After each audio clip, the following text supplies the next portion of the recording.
Mais c'est Lolo Lohan qui reste maître de midi.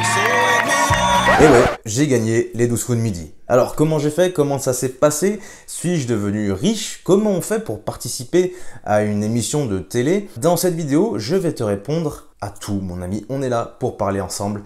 Je te le dis d'ores et déjà, je n'ai pas préparé cette vidéo, je n'ai pas de feuille avec écrit ce que je dois dire. Donc il y a moyen que je parte en couille quelquefois. Sur ce, installe-toi, prends ta tasse de café, ton thé vert, ta tisane si on est un peu tard le soir. Ou peut-être même tu vas m'écouter pendant que tu es en train de manger, donc je te souhaite un bon appétit. Et on va parler de ça tout de suite. J'ai participé donc à cette émission qui s'appelle les 12 coups de midi. Peut-être que si tu fais partie d'un public relativement jeune, tu connais pas parce qu'il y a que ta grand-mère qui regarde ça ou peut-être tes parents. Mais je me suis dit, je vais y participer parce que une amie à moi, justement, avait fait cette émission et je me suis dit, vas-y, elle a fait cette émission, je vais regarder, etc. Et c'est vrai que moi, tu vois, depuis ma plus tendre enfance, j'ai envie de faire de l'audiovisuel. J'aime l'audiovisuel. J'ai participé à des clips, ouais. Et oui, ça tu savais pas. Mais je te montrerai pas les clips parce que vraiment, vu ma tête de l'époque, c'est vraiment archum. J'ai également fait beaucoup de photos, beaucoup de shoots. Je suis même devenu modèle photo, c'est-à-dire que j'ai été payé pour faire des shootings photos. D'ailleurs, je suis devenu modèle grâce à, comme tu le sais, les gommes d'entraînement joedesign.fr qui m'ont permis d'avoir une mâchoire beaucoup plus carrée, moins de joues, moins de double menton et un bien meilleur angle de la mâchoire. Vraiment, ça a amélioré mon visage complètement et ça m'a permis justement de devenir modèle, un peu plus professionnel et un peu plus demandé justement parce qu'une fois qu'on a un visage un peu mieux foutu, forcément on est plus demandé. Donc voilà, si toi aussi tu veux améliorer ta mâchoire, sur le site joedesign.fr que tu as lien en description avec un petit code promo comme tu le sais. Et donc tu vois, quand ma pote elle passe à la télé, je me dis, putain, vas-y, ça vaudrait peut-être le coup que moi aussi j'essaye, tu sais, ça peut être marrant. Donc, ni une ni deux, je lui demande l'adresse email pour contacter l'émission, pour envoyer ma candidature. Cette adresse email, je te la mets en description, évidemment, parce que on est là pour partager. Comment ça se passe justement lorsqu'on veut contacter cette adresse email? Bah, il faut demander, en fait, voilà, je veux faire cette émission, etc. Il faut se présenter, qui es-tu? Quelque chose de très bref, ton âge, ton lieu de résidence, que voilà, t'aimerais venir participer à l'émission. Et ensuite, les casteurs te rappellent, tu fais un entretien en visio. Donc l'entretien en visio en général ça se passe super bien et ensuite ils te donnent une réponse pour savoir si t'es pris ou pas. Personnellement ils m'ont répondu assez vite. En 3 jours je remplissais leur dossier qui est vraiment énorme hein, par contre, où tu dois remplir de tout plein de petites anecdotes. Et là on arrive à cette fameuse date de tournage, car il faut savoir qu'à cette époque là je travaillais pour une marque de vêtements haut de gamme pour hommes et j'ai dû prendre un jour de congé pour y aller. Vu que je suis quelqu'un dans le milieu professionnel de plutôt rigoureux, je commençais à avoir une petite pincée d'angoisse. Je me suis dit c'est vrai que j'ai pris qu'une seule journée, faut vraiment pas que je gagne. Bon voilà, en même temps, franchement j'y suis allé, je me suis dit mais je vais jamais gagner frérot. Et voilà, plus à cette époque-là, le maître de midi c'était une tronche, il savait tout. Je me suis dit bon, clairement je ne vais pas gagner, donc je vais taper l'aller-retour. Je vais arriver le matin, le soir c'est fini, je suis chez moi en train de manger une omelette. Donc arrive ce fameux jour, le jour du tournage. Je me lève super tôt, déter comme jamais, 5h50, je me lève, direction la gare de Perrache à Lyon, hein, parce que je suis de Lyon, et go sur Paris, sur l'aéroport de Roissy-Charles de Gaulle. Premier truc qui n'était pas prévu, mon train arrive en retard de 10 minutes. Mais ça passe, je suis un mec organisé, j'avais prévu 1 heure d'avance frérot. Donc je me suis dit, 10 minutes de retard, je n'ai rien à branler, moi je suis l'homme de la situation. J'arrive à Roissy-Charles de Gaulle, là par contre je suis plus du tout l'homme de la situation frérot. Cet aéroport, il est monumental. Tu as une gare dans l'aéroport, genre dans l'aéroport t'as la gare de train, et t'as une gare de métro qui te permet de circuler dans l'aéroport même, plus l'aéroport, plus je sais pas combien de parkings différents, avec je sais pas combien de routes d'entrée, de sortie, de... Ouf, mon dieu, ça m'avait fait péter un plomb frérot. J'ai dû appeler strictement 6 Uber différents. À chaque fois, ils me retrouvaient pas, mais moi-même, je les retrouvais pas. Genre, je pouvais même pas leur dire où j'étais, je savais même pas où j'étais. Ils me demandaient, ouais, allô, t'es où? Bah, je sais pas, j'ai mis, je crois, 30 minutes avant d'avoir un Uber, en fait. Donc, clairement. Là, d'un coup, tu passes de 1 heure d'avance à 20 minutes d'avance. Tu trouves ton Uber. Bon, celui-là, il a été gentil. Il m'a attendu à une place exprès. Chose que, bon, pour trouver cette place, j'ai mis 15 minutes, hein. Donc voilà, la jauge de temps disponible, elle se réduit encore. J'arrive, je sors par la sortie. Sauf que quand tu sors par la sorti. À cette époque-là, il y avait le Covid, il y avait des barrières dans tous les sens, des policiers. Et moi, mongol que je suis, je me suis dit, on trace la route, hein. On trace tout droit, hein. On a rien à foutre, de toute façon on est en retard déjà. Je cours mon pote. Les gens m'ont dit, oh, c'est pas ici qu'il faut sortir. J'ai pris mon Uber, j'ai tracé tout droit. J'arrive dans le Uber, bon voilà, il me demande qu'est-ce que je fais dans la vie, pourquoi je suis sur Paris. Moi je commençais à voir la goutte ici, je voyais l'heure qui défilait, je me suis dit, oh bah tiens, c'est marrant, je suis en retard. Et d'un coup, je dis, oui voilà, bah là je fais les 12 coups de midi, je vais voir Jean-Luc Reichmann, mon pote. Quand j'ai dit ça, le Uber il m'a dit, mais non, mais fallait le dire plus tôt. Il s'est mis à appuyer sur la pédale d'accélérateur, frérot, et en 20 minutes, bam, torché. On est arrivé là-bas, 30 minutes de retard, un peu comme au bac, tranquille, ça passe. J'arrive, en retard, les gens, bah il y en avait qu'un qui manquait à l'appel, donc clairement, ils me reconnaissent, ils disent, ah, Lohan, c'est ça? Oui, c'est bien ça. Ils me mettent un petit bracelet comme dans les hôpitaux, et direction ta chambre, enfin, comment on appelle ça déjà? Ta cabine. Non, je sais même plus. Ta loge, voilà, ta loge. Tu vas direction ta loge, où là d'un coup tu as un panier qui t'attend avec tout plein de BN, tout plein de gâteaux, de bonbons, de jus de fruits, etc. À peine je suis arrivé, j'avais tellement la dalle, tellement la goutte là, j'ai tout bouffé mon gars. J'ai strictement tout bouffé, il restait plus rien, genre en 4 minutes. Il y a une dame qui est arrivée qui m'a dit, vous voulez des cafés? Ouais. Frérot, je l'ai fait revenir 5 ou 6 fois la meuf. Ensuite, les gens responsables de tout ça arrivent et te disent, bon voilà, on fait comme une grosse réunion, comme une grosse simulation de l'émission, etc. pour voir voilà si on sait tous comment ça se passe. Ensuite on attend. Moi je faisais partie de l'avant-dernière émission, donc j'ai attendu plutôt longtemps. Là où il se passe un truc plutôt sympathique, c'est faux, c'est pas sympathique. C'est que j'avais prévu une seule tenue, moi. Et on doit prévoir 3 tenues. Là où vraiment c'était magnifique, c'est que j'ai prévu une tenue mais avec une chemise bleue, bleu clair. Sauf que sur un plateau télé, il fait très chaud. Dans les loges, il fait très chaud. En plus, bah tu stresses un peu, tu transpires. Clairement, c'était pas stratégique, la chemise bleue. En plus, c'était en coton. Le coton, ça absorbe l'eau direct, ça se voit, mais d'un coup. Heureusement, on prévoit à cet effet des Tampax, enfin des serviettes hygiéniques pour les aisselles. Pas si vous connaissiez, mais en tout cas, oui, tu mets des serviettes hygiéniques sous les aisselles, enfin des serviettes exprès pour ça. Mais sauf que ça, c'est sympathique pour un être humain relativement standard, qui a des bras pas très épais et qui a un torse pas très épais. Sauf que moi, mon con, avec mes bras de 42 cm, chose qui est pas non plus énorme, mais c'est déjà beaucoup plus gros que la moyenne, tu vois. Du coup, ça faisait que je mettais un Tampax, frérot, et quand je transpirais, ça sortait des deux côtés. Genre, je mettais le Tampax au milieu, du coup, sous ta chemise, en fait, que tu colles à ta chemise, comme ça, bam, ça vient se coller ici. Et si tu veux, moi, la transpi, elle sortait ici et derrière. Du coup, ça servait strictement à rien, ça faisait même super con parce que ça détourait la serviette, donc ça faisait vraiment débile. Bon, enfin bref, il y a eu 2 meufs qui sont venues,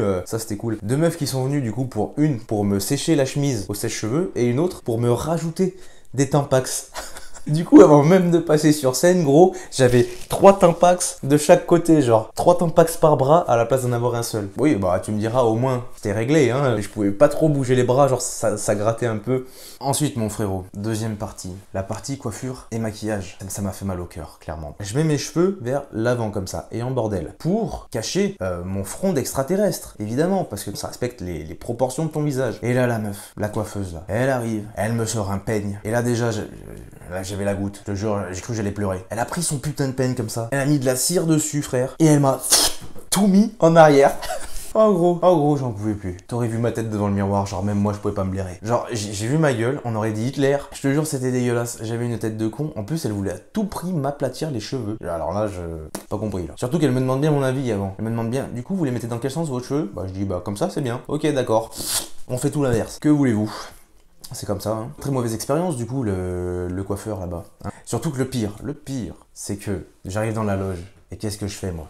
Je recoiffe vers l'avant. C'est gros, j'avais pris ma laque, j'arrive, je recoiffe, je la croise nulle part. Direction le plateau télé, gros, avant même de passer sur le plateau télé, elle était là, j'ai cru qu'elle était venue pour moi tellement, c'était une malédiction cette histoire. Elle voit que j'ai remis mes cheveux un petit peu vers l'avant, elle vient vers moi, elle fait...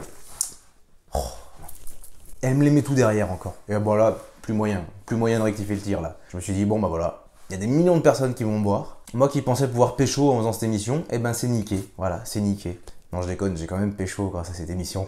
Enfin bref, je suis sur le plateau télé, on me met le micro, etc. Et puis là mon con, ça y est, il y a la musique qui démarre, c'est l'heure. Mon gars, un stress, mais que j'avais même pas prévu. Moi, du début, j'étais détente. J'étais le premier à faire le con avec tous les autres candidats, tu vois, dans les loges. J'étais le premier à faire n'importe quoi. Et là, d'un coup, la musique, elle retentit. Une boule au ventre. Mais une boule au ventre. Mais j'étais tétanisé, mon gars. Alors, je ne sais pas qu'est-ce qui a fait que j'étais tétanisé alors que pourtant, je suis un gars qui adore se mettre en scène et qui a pas vraiment peur du public de base. Mais alors sur ce coup-là, mec, j'étais angoissé, mais comme pas possible. Mais la crise d'angoisse de ta daronne, quoi. C'était un truc monumental. J'arrive sur le plateau. Du coup, je vais à mon pupitre, comme ça, là. Et gros, j'étais tellement tendu. J'étais comme ça sur le pupitre. J'étais comme ça, comme si, je sais pas, on allait venir me buter, tu vois.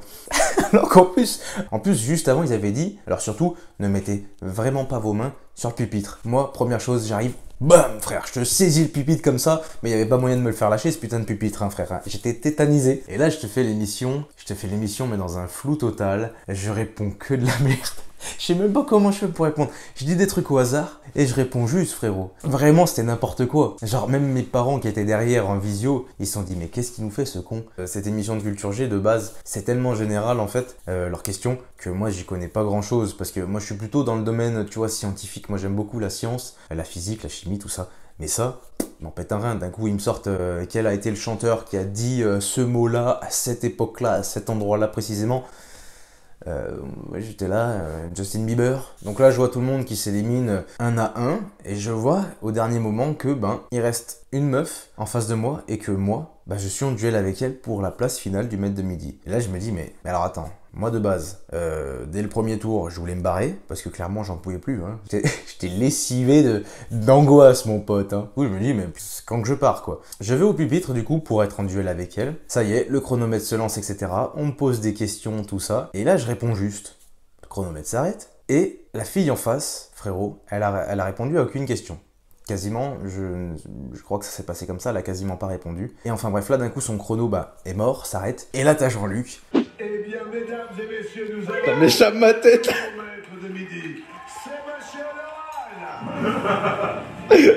Cadeau pour Kelly, 3 jours d'escalade. J'en revenais pas parce que entre la coupe, entre la chemise, entre la sensation intérieure qui me faisait penser que j'allais décéder sur le plateau télé, je me suis dit, c'est pas possible frère. Je remporte une certaine somme, je termine cette émission, et puis là on me dit, ah t'as gagné, faut en faire une autre. À l'heure où cette émission a pris fin, c'était 21h. J'avais un train, je savais pas si je restais ou pas. Ils m'ont dit, bon alors tu fais une deuxième émission, machin ou pas. Bon allez.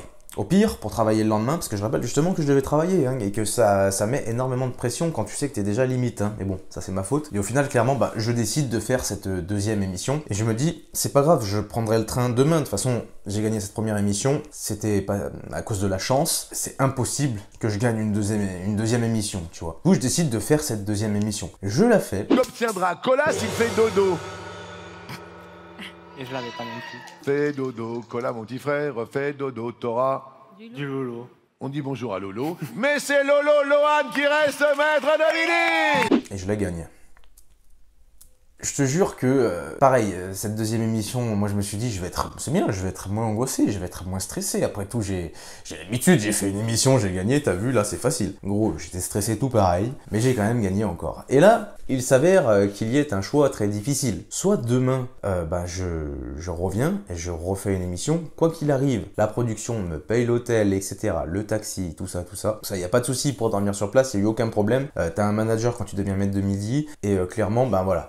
Il s'occupe de tout, ça c'est génial, d'ailleurs le manager est formidable. Et là il me dit, écoute, t'as mon numéro de téléphone, t'as la nuit pour réfléchir, si demain tu veux aller travailler, il n'y a pas de souci, on prendra quelqu'un d'autre pour être là à ta place, etc. Quand même eux, ça leur met la pression, parce que là, tout tient à moi, c'est-à-dire que si moi d'un coup je m'en vais, les émissions, tu vois, elles sont pas sûres de rester telles quelles, c'est-à-dire il faut refaire encore 2 émissions, etc., reprendre du début. Voilà, je discute avec mes amis, je discute avec mes parents, j'ai eu mes parents le soir au téléphone, etc. Moi j'en revenais pas, parce que c'est vrai que c'est formidable quand ça vous arrive, donc je vous souhaite vraiment à vous aussi que ça vous arrive. Je pense que c'était à minuit 1, je me rappelle, j'ai pris une douche du coup dans la chambre d'hôtel qui était vraiment magnifique d'ailleurs aussi, l'hôtel qui était très beau aussi, et j'ai pris une décision, du coup je me suis dit vas-y, je refais une émission, j'ai envoyé un message à ma patronne, j'ai dit bon écoute, demain je serai pas là, je suis désolé, j'ai pas fait exprès mais j'ai gagné. Je me suis dit écoute, on fait péter une journée de taf parce que je vais devenir une putain de rosta frérot, c'est tout. Mais je pense que les meilleurs choix sont ceux qui sont un petit peu uniques, tu vois, et je vous dis ça parce que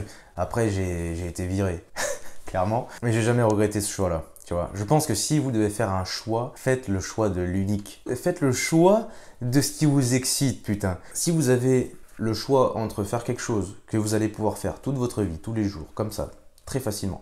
Et entre quelque chose qui en plus de ça vous stimule parce que ça vous fait peur, mais à la fois vous savez que c'est le bon choix, à l'intérieur vous savez que c'est votre choix à vous, c'est pour vous que vous le faites, et ben il faut aller dans ce sens-là. Il faut oser, il faut essayer, même si vous avez peur, même si vous vous rendez compte, moi j'avais peur, je détestais l'émotion que j'avais sur ce moment, parce que j'étais apeuré, parce que voilà, j'étais angoissé, parce que ce sont des choses qui arrivent. Mais je savais intérieurement que ça avait 10 fois plus de valeur que quelque chose qu'on peut faire tous les jours. La sécurité, c'est quelque chose qui a très peu de valeur. Tout simplement. La sécurité, c'est une illusion en plus. Les choix qui nous excitent, on doit les faire. Le lendemain, bam, 3e émission. Et là, la 3e émission, j'étais chaud par contre. Là, la 3e émission, j'étais rodé. Je me suis dit, putain, j'ai gagné 2 fois hier. Là, je suis chaud. Frère, je suis arrivé. J'avais acheté une autre chemise du coup, une autre tenue parce que forcément à un moment donné on n'allait pas me voir toutes les émissions habillées pareil. Et ça c'était génial parce que le manager contacte un magasin, il dit voilà là il y a un magasin là, t'as un taxi là qui t'amène ici, tu prends cette chemise, hop et tu viens à l'émission. T'as tout le magasin qui sait que t'arrives, qui sait que t'es le maître de midi, d'ailleurs même l'hôtel dans lequel tu vas, ils savent tous que t'es maître de midi, que tu passes à la télé, tout ça, donc c'est marrant parce que le regard des gens il change instantanément. Je me prends une chemise, je me prends une paire de chaussures d'ailleurs, que j'ai défoncé en un jour, go à l'émission de télé. Pareil, même routine, le petit coiffeur, bam, les cheveux à l'arrière comme d'habitude, hein, on change pas une équipe qui gagne du coup, qui gagne avec une tête de con. Et là j'arrive sur le plateau et je ne sais pas pourquoi, j'étais chaud à ce moment-là, j'arrive et je tourne sur le plateau, tu sais t'es avec Jean-Luc, en plus quand t'es maître de midi, du coup t'es avec Jean-Luc Reichmann sur le plateau, au début tu tournes un peu, il te parle, tout ça, machin, tu vois le public, et frérot, moi, en 2 émissions, moi je gagne 2 émissions frérot, j'arrive sur le plateau, mais je suis pas le même homme que la veille, hein. J'arrive sur le plateau, je suis comme ça. Et ouais, t'as tout le monde qui te regarde en plus en mode oh, mais c'est lui le nouveau maître de midi. Parce que tu vois, le public de cette journée-là n'était pas là la veille. Du coup, ils se disent mais attends, mais lui, ça fait combien de temps qu'il est là? C'est un maître de midi, non mais tu te rends compte, machin et tout. Et je voyais des gens, même tu vois, qui étaient sur le plateau, des meufs, des mecs, tout ça, qui arrivaient, et qui me faisaient comme ça de loin, hein. Ils me faisaient.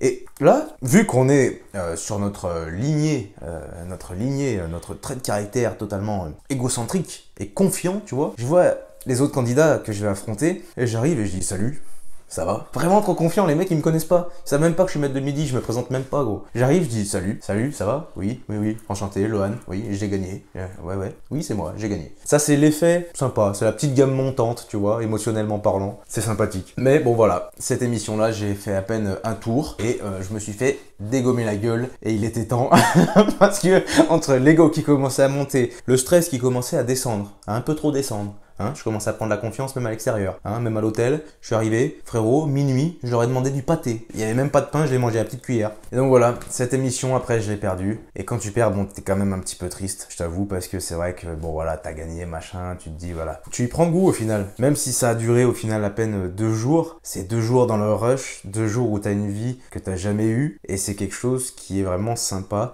Donc je vous encourage à vous, si vous voulez faire une émission de télé, vraiment de la faire. Et surtout, il y a un message dans cette vidéo que je veux vraiment vous donner en fait, c'est que souvent on a peur, tu vois, et on se refuse à cette émotion. On pense que la peur c'est mauvais, que l'angoisse c'est mauvais, que le stress c'est pas bon, tu vois, que voilà, on essaye d'éviter les sources d'angoisse, les sources de peur, alors qu'en fait c'est dans les moments où vous y plongez le plus dedans que vous allez être le plus heureux, parce que c'est une satisfaction énorme que de se dire psychologiquement j'ai été assez fort, tu vois. Être fort physiquement c'est une chose, mais être suffisamment fort psychologiquement c'est autre chose, c'est au-delà de la force physique, et je vous le promets. Donc vraiment, si vous avez des rêves, si vous avez des choses qui vous tiennent à cœur, mais faites-le. Et si vous avez peur, acceptez cette peur, parce qu'elle ne vous veut aucun mal.